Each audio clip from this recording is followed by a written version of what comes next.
Positive self-direction says, I know who I am and I know where I want to go. I am accumulating knowledge and experiences and feelings and philosophies that will help prepare me for opportunities that I know will show up without notice. Positive self-direction. You know who you are and where you want to go. You've already spent a great deal of time thinking about it. You've been working on the parts of your personality that will make you better. Working on your attitude. Working on your health. Working on your time management skills. Putting it all down on paper. And you constantly see yourself in the place that you want to be.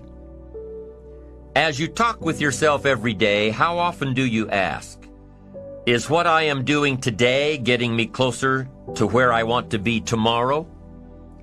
Am I making the daily adjustments necessary? Am I doing all that it takes? Will I keep on doing it until? Direction determines destination. Here's a question you need to ask yourself.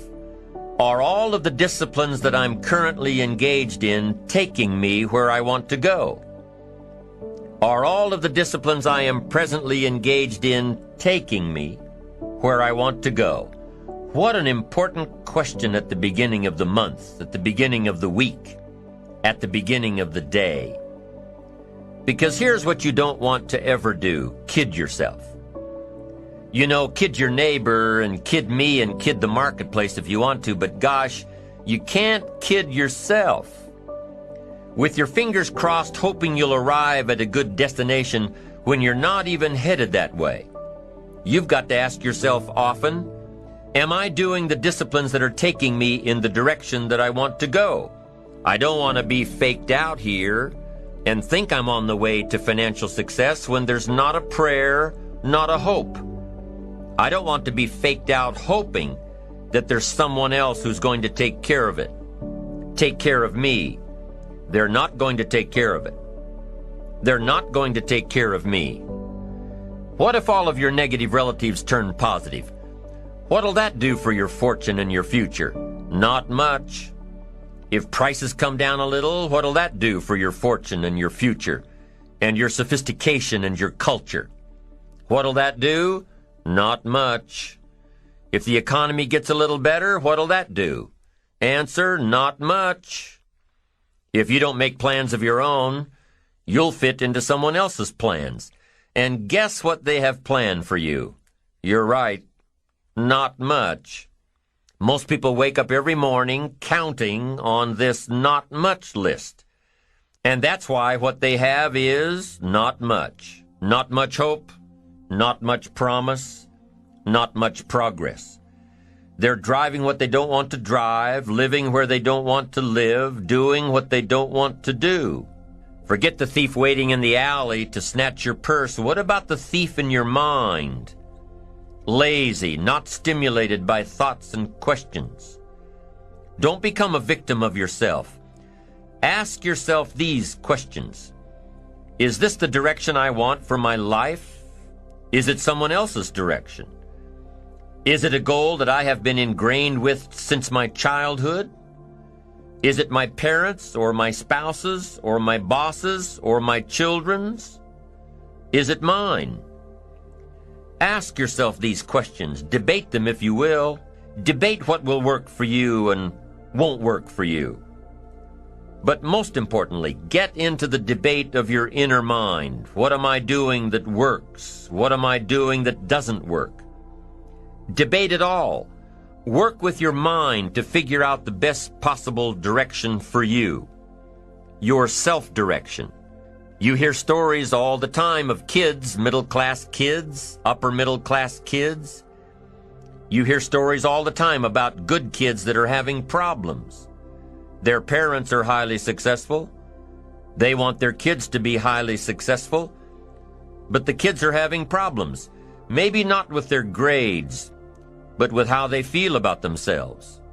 The parents push their kids into one career direction, probably to take over the family business or follow in the family footsteps. It's the parents' direction, not the kids' direction. The kids know that something's just not right.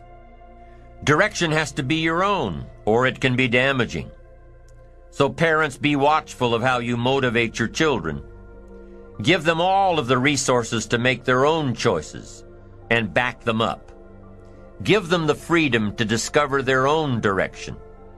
It may not be the direction you'd hoped for, but it is their direction.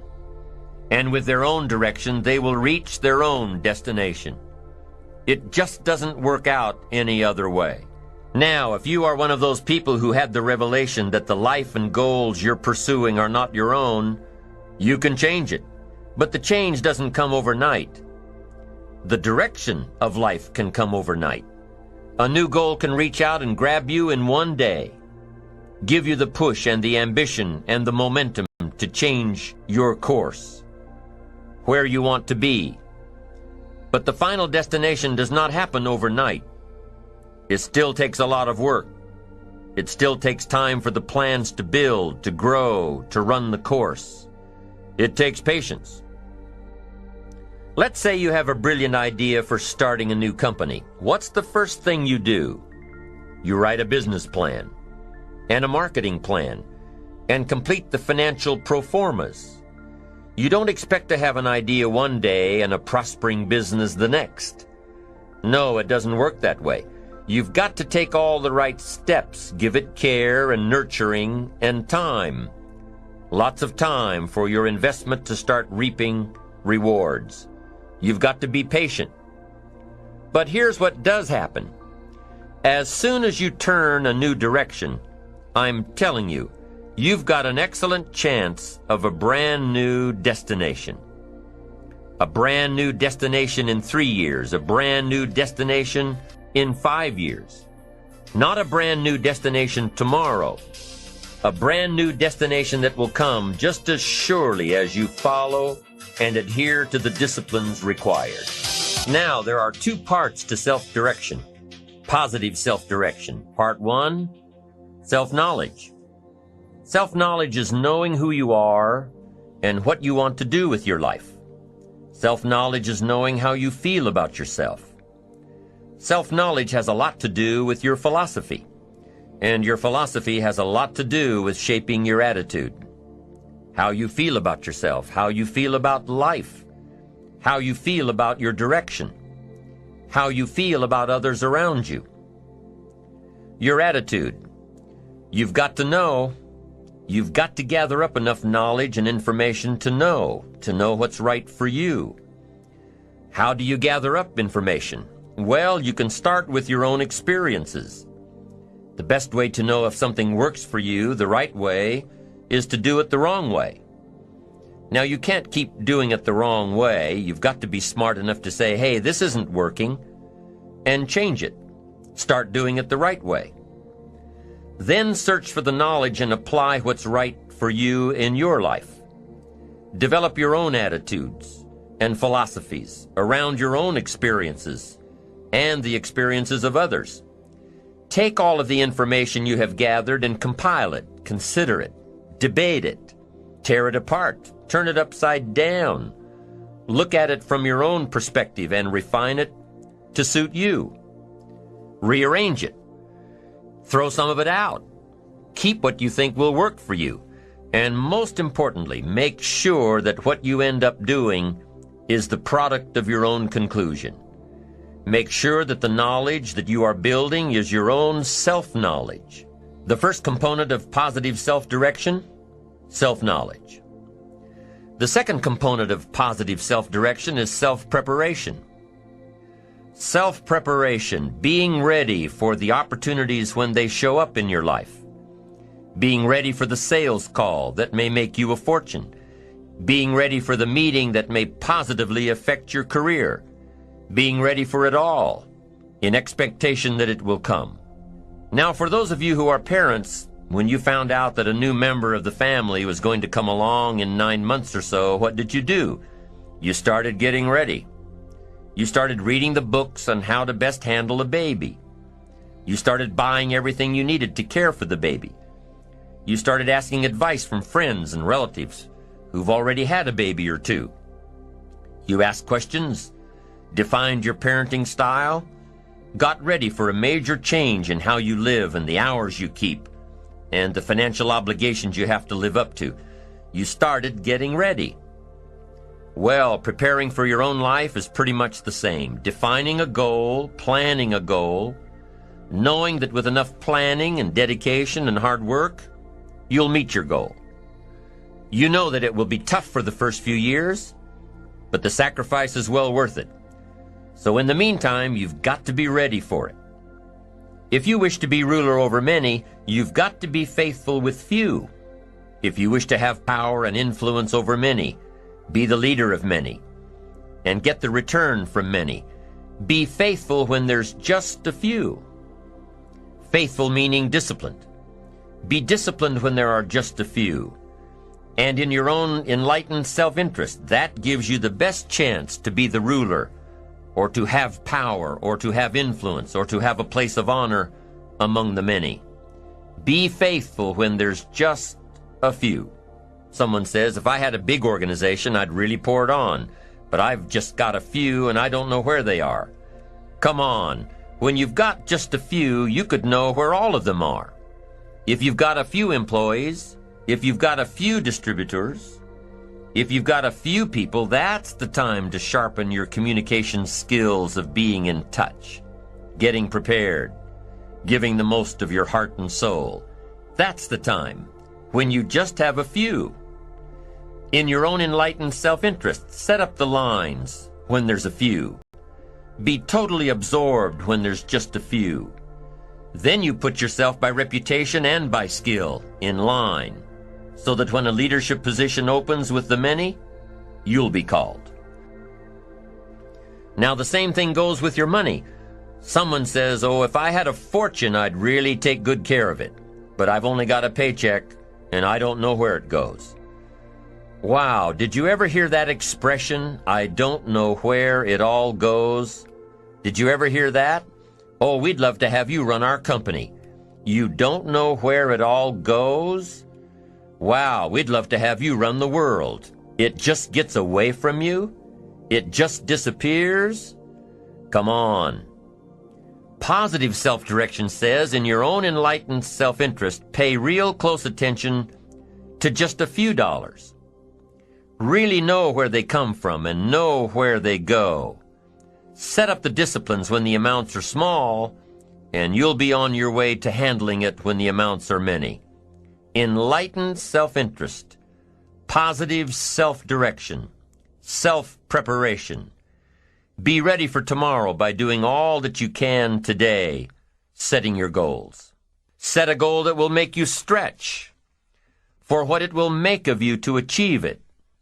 What a brand new reason for setting goals. What an all-encompassing challenge to have a better vision of the future, to see what it will make of you to achieve it.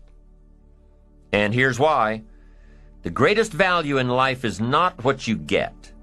The greatest value in life is what you become. The major question to ask on the job is not, what am I getting here? The major question to ask is, what am I becoming here? It's not what you get that makes you valuable. It's what you become that makes you valuable. Set the kind of goals that will make something of you to achieve them. So there you have the two components of positive self-direction. Number one, self-knowledge, knowing who you are and what you want to do with your life. And number two, self-preparation, getting ready for the opportunities before they come your way. You need both aspects for positive self-direction. Figuring out who you are and what you want. And being prepared for the day you reach your goals. Being ready, being worthy, becoming the person you need to be in pursuit of what you want. What good is an opportunity if you're not prepared to take advantage of it? It's no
good. Won't do a thing for you. Be prepared.